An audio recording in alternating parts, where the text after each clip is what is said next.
আসসালামু আলাইকুম রহমতুল্লাহ। প্রিয় শিক্ষার্থীবৃন্দ, আশা করি তোমরা সকলেই আল্লাহ তাআলার অশেষ রহমতে ভালো আছো।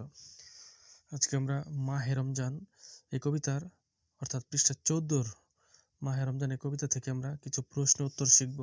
প্রশ্ন 1, পবিত্র রমজান মাসকে কি বলা হয়?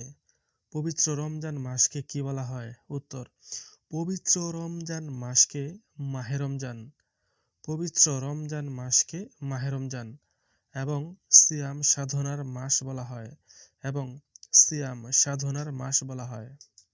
প্রশ্ন 2, সিয়াম সাধনায় কি অনুভূত হয়? সিয়াম সাধনায় কি অনুভূত হয়? উত্তর, সিয়াম সাধনায় অনাহারী আর তৃষ্ণাতুরের, অনাহারী আর তৃষ্ণাতুরের, সিয়াম সাধনায় অনাহারী আর তৃষ্ণাতুরের বেদনা অনুভূত হয়, বেদনা অনুভূত হয়। প্রশ্ন 3, সিয়াম সাধনায় কি লাভ হয়? সিয়াম সাধনায় কি লাভ হয়? উত্তর, সিয়াম সাধনায় আত্মা পাক হয়, সিয়াম সাধনায় আত্মা পাক হয়, জান্নাত লাভ হয়, জান্নাত লাভ হয় এবং পাপ মোচন হয়, এবং পাপ মোচন হয়।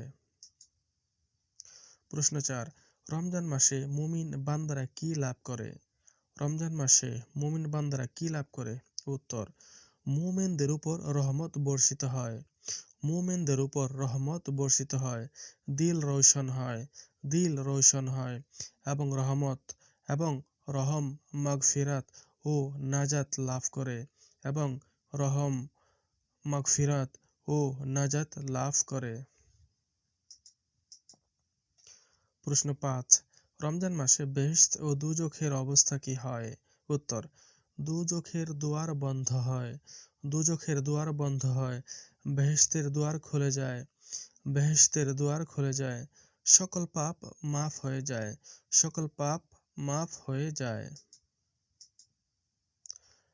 প্রশ্ন 6, কবি তারাবি নামাজে কি করতে বলেছেন? কবি তারাবি নামাজে কি করতে বলেছেন?